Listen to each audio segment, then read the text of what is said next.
Hi, my name's Emma Gillespie and I'm co-facilitating FOS today with Paul Shaw, and we're going to be exploring supporting learners. So I thought I'd do this really quick screencast, particularly around balancing challenge and support, or the loving boot as Blakey calls it. So what we'd like you to do is to reflect on where you naturally sit within this matrix. So and where you might be able to further challenge or further support, or both, for your learners. So if somebody is receiving very little support and very little challenge, then they tend to be bored and there's very little impact on their learning as a result. If there's really high levels of support but not very much challenge, that's the comfortable cat quarter of this matrix, and that's where it feels really cozy, it feels nice, everybody's happy.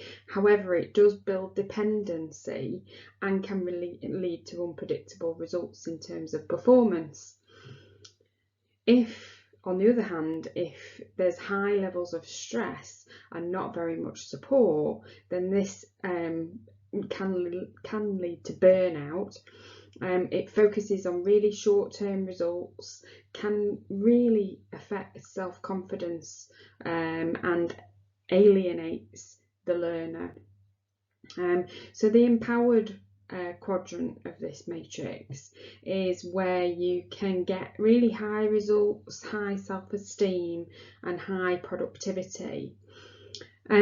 So think about where you naturally are. I know that naturally I'm more on the challenge end of this matrix, and so over the years I've learned to provide more support mechanisms to balance that for my learners.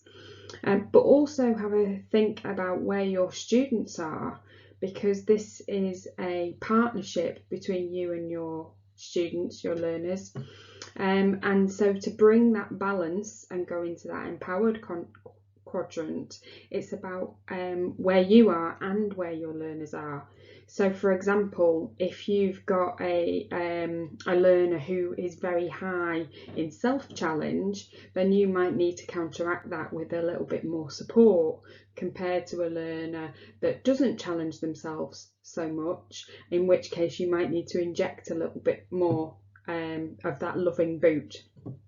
Okay, so what challenges do you think that this brings for you, and also for managing cohorts of learners who are very likely to have different needs according to this matrix? How can you get your students to a place where they're able to seek and manage their own balance of challenge and support?